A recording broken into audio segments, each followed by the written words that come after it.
क्या हुआ है तुझे? इश्क अब्बू, इश्क हो गया आपके लड़के को, और वो भी किसी पक्की उम्र की औरत के साथ। क्या क्या डरती वरती नहीं हूँ मैं तुमसे। हमाद को बताओगे ना? जाओ बताओ हमाद को। तुम्हारी धमकियां तो धरी की धरी रह गई, अब तो बताना बनता है। सुने मेरी बात, ये आपका एक लौता लाडला लड़का जो है ना, फिर रहा होता है बाजारों में और रेस्टोरेंटों में बैठा होता है किसी औरत के साथ। मैंने अपनी आंखों से देखा है इसे। किसके साथ फंस गया है तू? बोल। क्या बोल रही है ये? ये तो क्या हो गया? कौन सा गुनाह कर दिया मैंने? किसी को पसंद करना कोई जुर्म नहीं है।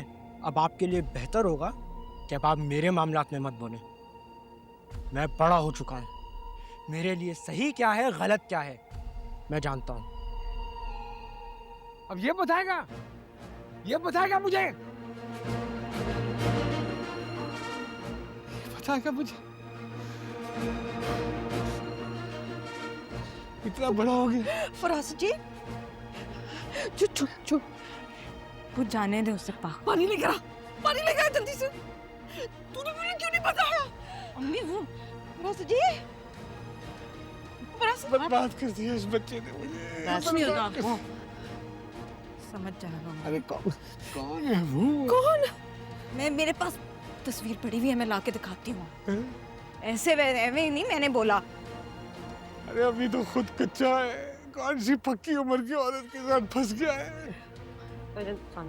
पानी पियो फरासत जी। देख देख क्या किधर गया, क्या देख क्या? हाय अल्लाह, ये दिन भी देखना था मुझे, ये दिन भी देखना था। अल्लाह, मैंने तो कभी किसी के साथ बुरा नहीं किया है। क्यों मेरी अपनी औलाद मेरी दुश्मन बन गई? हौसला करे पापा, पानी पियो फरासत जी।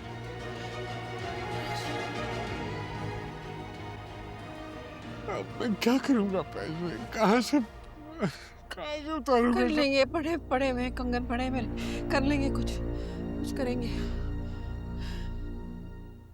क्या मतलब बेटा? ऐसे कैसे हम अपना बसा बसाया घर छोड़कर कहीं और चले जाएं? मैं घर तो कहीं और भी मिल जाएगा, बस मुझे अब यहाँ नहीं रहना। हमाद बेटा, मैं समझ सकती हूँ नहीं लेकिन अम्मी, रोज सुबह जब मैं उस घर के सामने से गुजरता हूँ ना, मैं क्या महसूस करता हूँ, मेरे अंदर क्या चल रहा होता है, आप नहीं समझ सकती। मेरा दिल चाहता है मैं उस घर को आग लगा दूं, फरासत को, ईमान को। बस मुझसे और बर्दाश्त नहीं होता अम्मी। ऐसा ना हो मैं कोई गलत कदम उठा लूं। अल्लाह ना करे, ऐसी बातें नहीं करते। और देखो बेटा, अब हमारा उन लोगों से कोई ताल्लुक नहीं है, दफा करो, उनके बारे में मत सोचा करो। बहरहाल मैं फैसला कर चुका हूं, अब मैं इस कॉलोनी में नहीं रहूंगा। बेटा, हमें ऐसे बैठे बिठाए दूसरा घर कैसे मिल सकता है इतनी आसानी से? आप टेंशन नहीं लें अम्मी, एक स्टेट एजेंट से बात की है मैंने। जब तक ये घर सेल नहीं हो जाता और दूसरा नहीं मिल जाता, हम रेंट पे शिफ्ट हो जाएंगे। वो ढूंढ रहा है घर, ये सेल होगा तो फिर हम अपना ढूंढ लेंगे।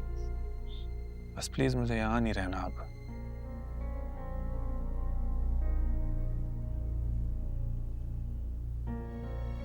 ठीक है बेटा, जैसे तुम्हारी मर्जी। मैं तो हर हाल में बस तुम्हारे साथ। अब आहिस्ता आहिस्ता करके पैकिंग शुरू करें, जैसे ही घर मिलेगा फौरन शिफ्ट हो जाएंगे हम। अरे भयानक यादें जुड़ी हैं यहाँ से, जीना मुश्किल कर दिया है।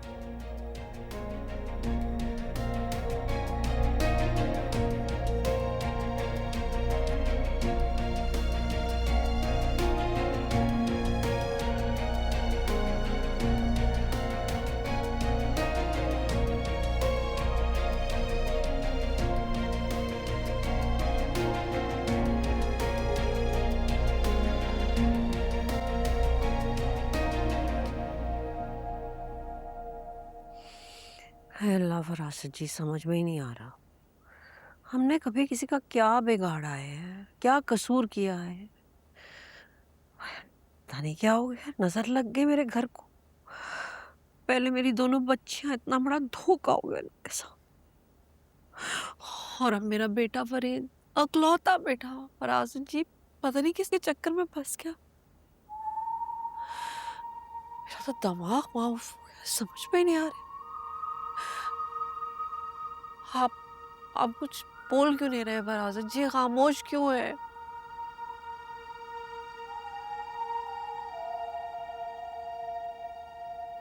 क्या कहूँ,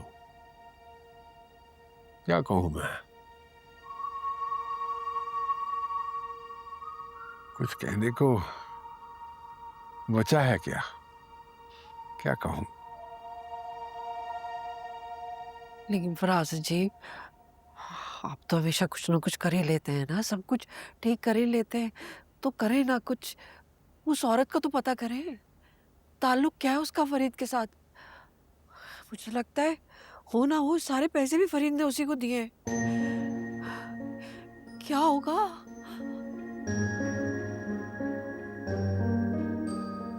मुझे तो सब कुछ मलिया मेट होता बर्बाद होता नजर आ रहा। बरसों की बनाई हुई इज्जत, मेरी साख, लोगों में बैठी मेरी धाक, सब बम बम।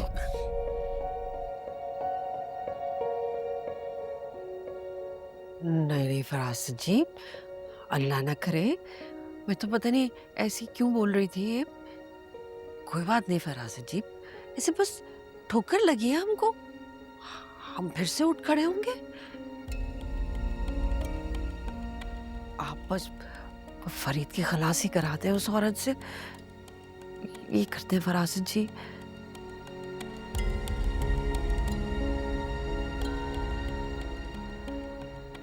मैं तो मान के हवाले से बहुत परेशान हूँ।